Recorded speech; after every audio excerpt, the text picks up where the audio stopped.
at the movies with Tim Sika on this Friday, and you've got a lot of good ones to talk about today. I'm kind of excited. Oh, good. Okay. I guess you want to start with, you're talking about teenage boys. This first movie here, Hard Miles, is four Mm. teenage boys figure into the story. Yeah, All yeah. right, let's talk You, about it. okay, dystopian dramas and movie treatments based on a true story. I have seen so many of these just in this year alone. It's anyway. Okay, and there's a couple of those we're going to talk about this week. But Hard Miles is the first movie, and it's a sports drama, and it's based on the experiences of this guy. His name was Greg Townsend, not the NFL guy. This Greg Townsend worked with at-risk youths at this facility. It was a correctional facility in Colorado. True story. It was a kind of halfway house for delinquent teenagers. Matthew Modine plays him in the movie, and it's about him, Matthew Modine character, the Greg Townsend character, getting together this group of four disgruntled, cynical, mistrustful teenage inmates for this 762-mile bicycle ride from Denver, Colorado, where the facility is located, to the Grand Canyon to teach them, life lessons along the way. He figures it'll be good for the kids, his job, and the continuation of the facility, whose charter, we're told, has just been revoked. So, there's a little bit of a suspense element there.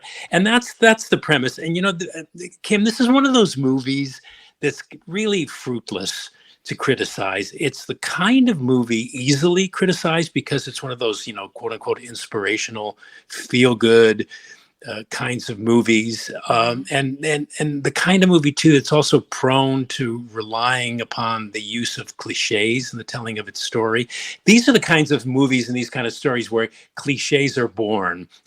Yeah. These inspirational kinds of movies.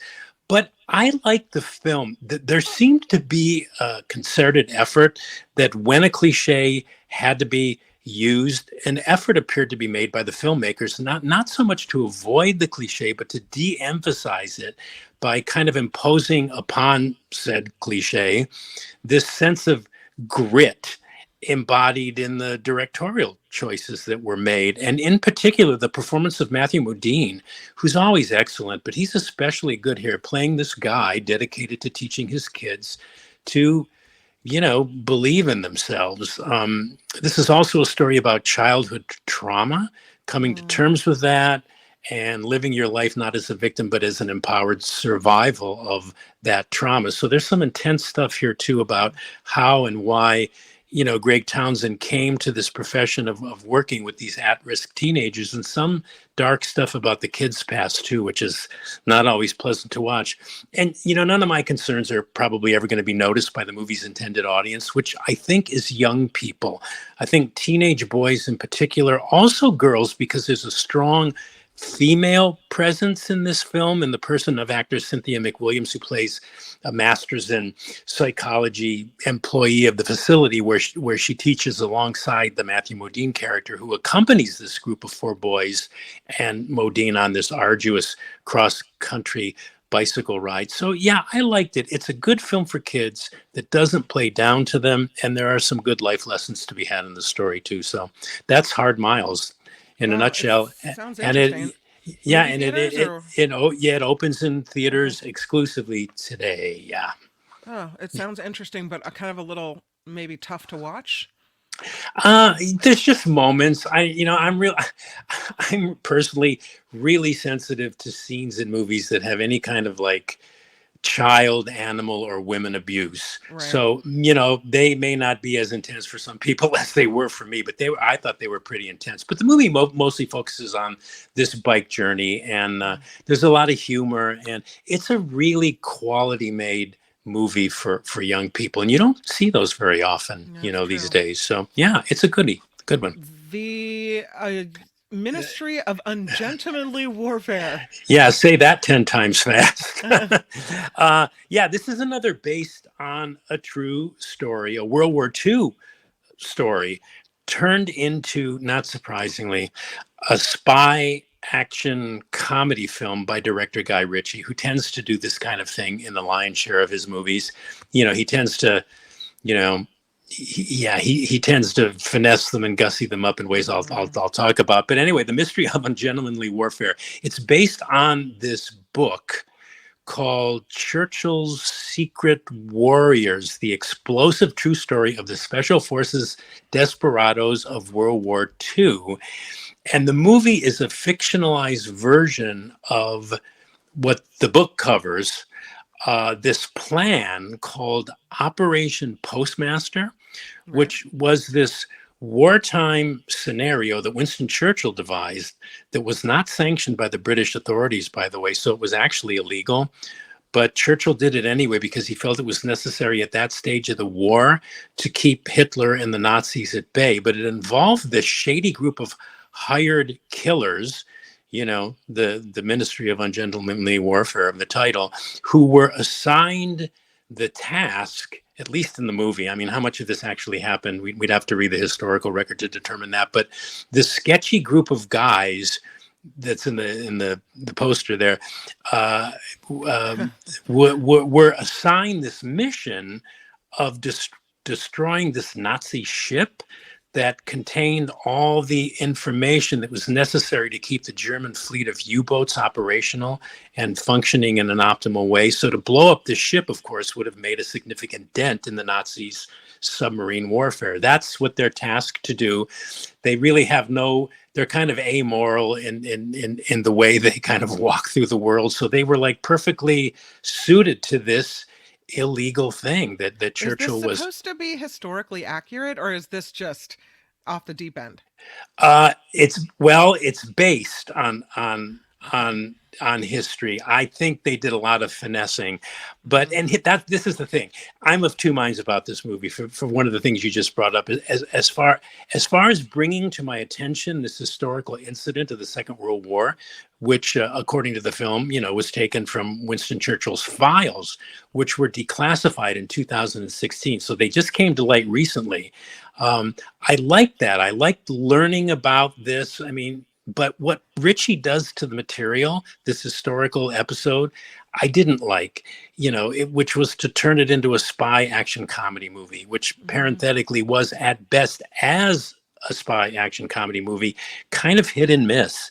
And hit and miss in the sense that despite the mantle of the film being an action thriller, for an action spy thriller, it's a bit on the lethargic side. So just looking at it from that standpoint, it's not entirely successful. So, God, what is this movie really in the end? It's a weird hybrid hodgepodge, which actually might have worked better if Ritchie hadn't toned down his characteristic manic, frenetic, out of breath directorial style, which at best can be breathtaking, but at worst exhausting.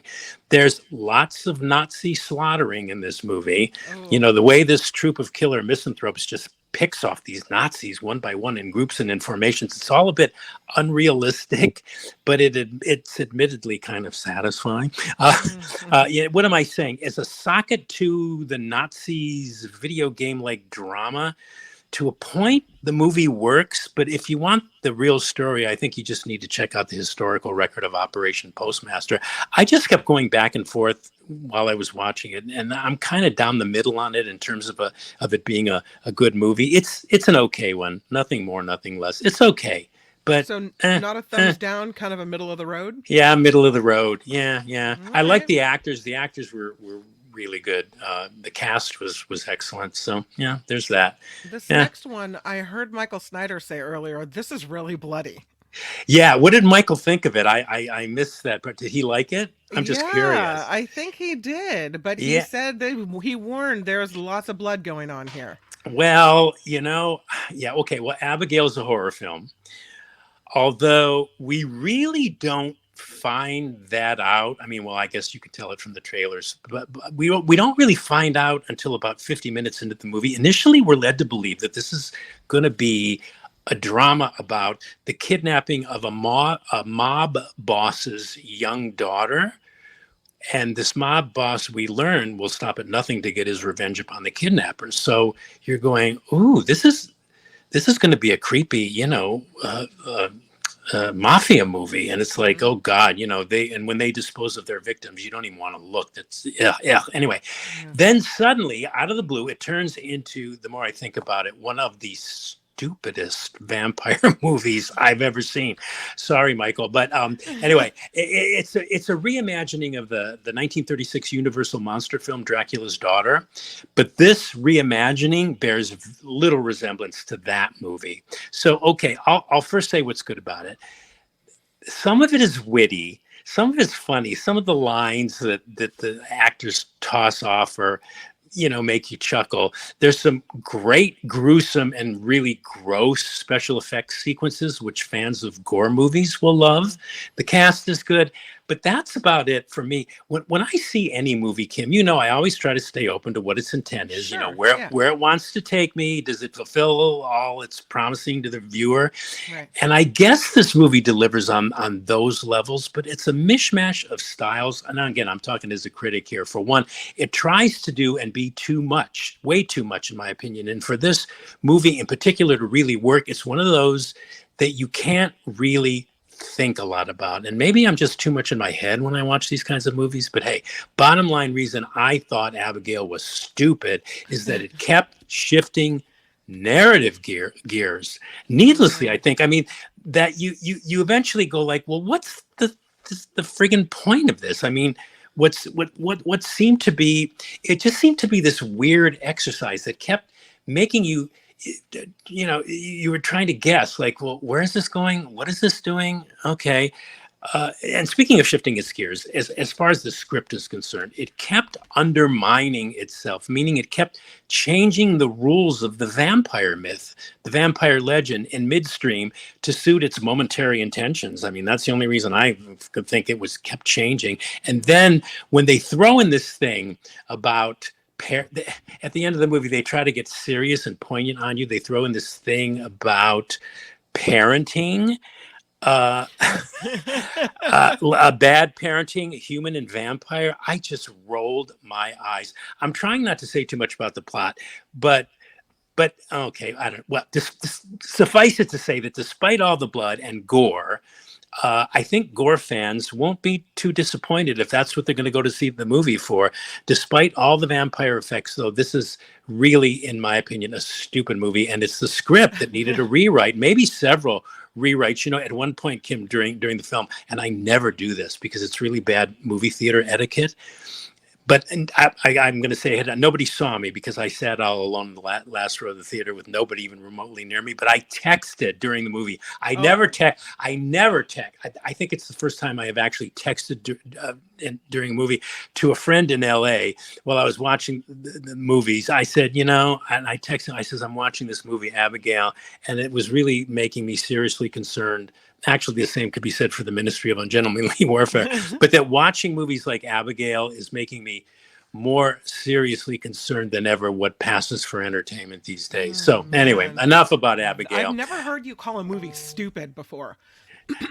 Well, this one was this one was qualifies? stupid. I mean, this qualifies, yeah. But I mean, if you're so inclined, I know horror fans are going to go. I like horror movies too. I don't know if I would have seen this based on the thrill on the not the trailer. I don't know if I would have gone. I generally like a good horror movie, but this one just kept making me roll my eye. I'm going, come on. Anyway, I know. Maybe I'm overthinking it. Well, skip it. Skip over Abigail. I just said, I kept going. Yeah. I was so frustrated. So I could get back into the movie and pay, the requisite attention to it. I actually texted a good friend of mine in LA and I just said, I can't believe this. I can't believe how stupid this movie is anyway. Let's go to Ripley. Ripley, yeah, streaming on Netflix. Yeah, we hardly ever talk about. I know Michael talks a lot about TV. He gets. I don't know how he sees all this TV with all the movies he's got to see. But anyway, this is an 8-part miniseries. It's now streaming on Netflix. It's based on Patricia Highsmith's novel, The Talented Mr. Ripley. Have you ever seen the movie, Kim, of The Talented Mr. Ripley? With Matt Damon. Was it Matt Damon or Brad Pitt? Matt Damon, Jude Law. Yeah, you're thinking Brad Pitt, Jude Law. They're both similarly good looking. And Gwyneth Paltrow was in it, and Kate Blanchett was in it too. Anyway, great movie. But the Talented Mr. Ripley, even as a novel, it's like the ultimate psychological thriller, I think, about a sociopath. And of all the Ripley movies that have been made, I think this is the best. It was written, conceived for TV, and directed by one of the great screenwriters. His name is Steve Zalian. He wrote Schindler's List and The Irishman and Awakenings, the Robin Williams movie, Gangs of New York. He also wrote and directed one of my all-time favorite movies. It was called Searching for Bobby Fischer. Hmm. Anyway, he really outdoes himself in Ripley, and it's so interesting because this movie made me think about the character again, and why I think he's such an interesting character, even though he's just this disreputable, horribly damaged, horrendous human being. He's such an interesting figure and one of the most compelling sociopaths in all of literary fiction. Interesting in that he murders without compunction. He can't always predict what the outcome of his killings will look like, but he somehow always manages to figure out what to do, be it with the body of the person he just killed, the surviving friends of the deceased, and always through, he has this sheer force of will and maybe panic and naked fear that he may be found out. But what's more interesting than that is that he is always the recipient of this incredible amount of cosmic luck. That's the only thing way I can just things like these universal forces, if you will, align in this weird way that grow out of his misdeeds. And these, I don't know if you want to call them, twists of fate. Ultimately, they're always in his favor, despite the awfulness of his character. And I think one of the reasons we find this unsavory character so interesting is that while we want him to get caught, at the same time, we're weirdly rooting for him to escape. It's like, Norman Bates in Psycho, only the difference here is that, Tom Ripley is not only a sociopathic killer, but he's a person who just piles lies upon lies upon lies.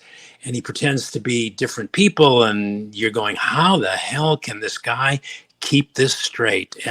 But anyway, so I found that, anyway, there have been several film iterations of this character. We mentioned the talented Mr. Ripley, but this new version is I kept going, wow, when I was watching it. It may be the best thing Netflix has ever done. Certainly it's in the top Wow. top Okay. five best of what they've produced to date. And it's just delicious. I mean, that's a weird adjective to describe this miniseries, but it's got this dark sense of humor. This version of Tom Ripley is not only darkly comic, but darkly ironic and just darkly dark. It's all in black and white too, which is really interesting. I think it was inspired to shoot it in black and white. It's beautifully photographed in a style that's reminiscent of the classic Hollywood black and white movies like of the 30s, 40s, and 50s, like Wuthering Heights and Citizen Hmm. Kane and All About Eve, those kinds of films. And there's a lot of Italy location shooting, like in Palermo and Rome and Naples, just gorgeous on location photography with Italian, statue and statuesque Mm. iconography shot from these amazing angles. Anyway, it's just, you watch this and you just go, God, this is so beautiful. This horrible movie, this horrible story about this horribly sick sociopath is beautiful. And I should mention Andrew Scott, who's right there. Um, he is really having what I would call a moment in movies. He is really superb here as the titular murderous, deeply disturbed sociopathic Tom Ripley. Just watching what he does here with this character, the choices he makes as an actor, make you nervous and jittery and wanting you to look over your shoulder, when you're watching the Mm. movie. It's just amazing. It's case study and brilliant acting. For all aspiring actors, I recommend watching this series just to watch what this guy does. Just brilliant. Anyway, unsavory as it all is, just for its writing, its directing, its production design, its cinematography, its score and performances. I don't think you'll find anything better this year than Ripley. It's just superb. Wow. It's Okay. superb. Just 4 stars, 4 out of 4 Now I stars. have to watch it. I mean, Highly with that recommend. kind of Yeah, wow. yeah. I don't know. I mean, it's creepy, but boy, is it beautifully done. Yeah, and it's one of those things where it's like a Francis Bacon painting. His Francis Bacon's paintings were just horrible to look at, Hmm. very dark, ugly, but at the same time there was a beauty about them. If that makes any sense, Yeah. that's this Ripley series. Just you I can't look away. Really, I actually streamed all 8 episodes, and I did the first 4. then I made some coffee. I think I had a sandwich, and then I thought, well, I'll watch the next one. I did it all in one sitting. I You couldn't believe it. binged. I binged. I You binged. binged. I never binge. I think I don't have time to binge. But this binging this is making me thinking. Well, maybe I'm just not as into these things. You Oh. know, this was good. This was really, really good. Eileen agrees. She says Ripley is gorgeous and I'm loving it. Oh, And good, then Eileen. Good taste, Jo- Eileen. John had a question, and you, I think, answered it at the beginning. Is this based on the talented Mr. Ripley or another one of Yes. her novels? Yeah. Yeah, it's based on the talented. Well, that yeah, Hmm. she's done. She did. I think she's. I could be wrong. I think she's done several of the Ripley novels where Ripley's a character. But yeah, this actually the first. I would say the first three, maybe four episodes closely resemble the plotting of the talented Mr. Ripley movie, the one that we just talked about with Matt Damon. Hmm. But the writing is slightly different. There's more here to chew on, actually. I thought. I mean, I loved the Matt Damon movie. I thought it was great, but this was great. This was Okay, it's great on my weekend filmmaking. list. Yeah, yeah. Okay. Well, don't watch it before you go to bed. Of course, you're a Uh-oh. night owl, aren't you? I am a little bit, yeah. Yeah. Well, Yeah. maybe it'll go with your being a night owl. I wouldn't want to watch this before I went to bed. Let's put it that way.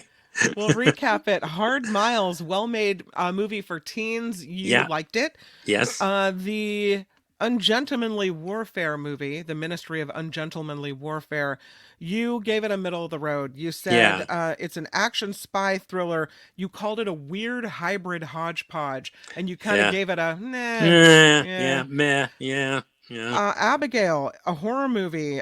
You called it a stupid vampire movie. You said you texted during the film and you gave it a thumbs down. Yeah, God, I never thought I would admit that in public, but yeah, Yeah, well, I did. Sorry. So there it is. hopefully first and last time I will ever do that. But I did look around to make sure like nobody saw my like screen, light Sure, up and that you weren't annoying. yeah, Yeah. that I weren't annoying. Yeah, yeah. Anyway, And then you interview and not interview, you review for us a TV series, yeah. which you love. You called it probably, maybe one of the best things Netflix has ever put out, Ripley Yes. on Netflix. And you say, Yes. this is worth it. Yep, absolutely. And I stand by that comment too. Hmm. Yeah. All Yeah. right. So have you seen anything good since I last talked to you? I don't, nothing that I would go, oh, I must. What did I watch? Did you watch the greatest hits? I didn't watch the greatest hits. We Oh, watched okay. Musica, which you Yeah. had recommended. What did you think? I thought it was weird. Weird. If Well, it was weird. Yeah, if it you was. hadn't prepared me for it, because Yeah. they never really explain what he has this affliction where he hears, what is it called? I Yeah. forget. Synesthesia, it's called. Synesthesia. So you Y- hear, you see music, right? Right. Right. And so in everything. And so the guy looks like he has a raging case of ADHD because he Oh, just yeah. can't focus, can't pay attention Yeah. because Yeah. in his mind everything is music. And and they never explain it. You kind of you see it happening, but you don't understand that there's actually something Something going actually like going on in right. his head. Yeah. I And think they I so think they felt I think he felt that showing it maybe people could piece it together or something. I don't know. But if yeah. you hadn't explained it, I wouldn't have known what I was watching. Oh, that's interesting. So I Okay. was See, glad to have had your guidance on this one because if I had just clicked on it, I would have been like, what is this? but you did think it was weird. Yeah. Yeah. I thought it was a little weird. I liked it, Yeah. and I liked his character. He's kind of a lovable character. You know, Yeah. you he's kind and you feel Yeah. bad when things don't go his way, Right. I but liked his yeah. girlfriend. I like, it's that the actress that played his girlfriend is his real life girlfriend. They're really a couple, those two, Part in 2, real life. girlfriend number 2. Uh, girlfriend. Wait, no, wait. Who was girlfriend number two I don't in know. that He has to movie? dump the first one, right? Yeah. Oh, yeah, that's right. That's Yeah. right. It's girlfriend number Yeah. two. Yeah, yeah, yeah. Okay. I forgot. Yeah, I see a lot of Yeah. movies. I sometimes forget. Yeah, But it was yeah, interesting. It was an yeah. interesting movie, and I'm glad I saw it. So Yeah, well, yeah, yeah. yeah, and always, you never. That's the problem. You see, when I'm real excited about a movie, it raises people's expectations, and I think they Right. go in thinking, "Oh, this is going to be so great," and then they're looking at it from that perspective, and it's like, "Oh, it was okay, but I didn't think it was that great." So you have to be careful about, I think the full enjoyment of a movie is about managing your expectations. So Sure. yeah. Mhm. Anyway, but I'm glad you watched it, Yeah, I you did. know, and don't forget, the greatest hits, I think, is the movie Made for You, Kim. You got to All see right. that one. That's Okay. the next one on the list, and All and right. Ripley as well. That one Rip. too. Yeah. Okay. All Tim right. Sika, thank you for joining us, and thank you for your thoughtful reviews as always. And I get to see you next Friday. I'm All right. loving this. And me too, Kim. It's great fun talking to you, and thank you so much for having me. We'll talk to you Thanks. next week. Okay, bye, Tim Okay. Sika. Bye. That's Tim Sika at the movies.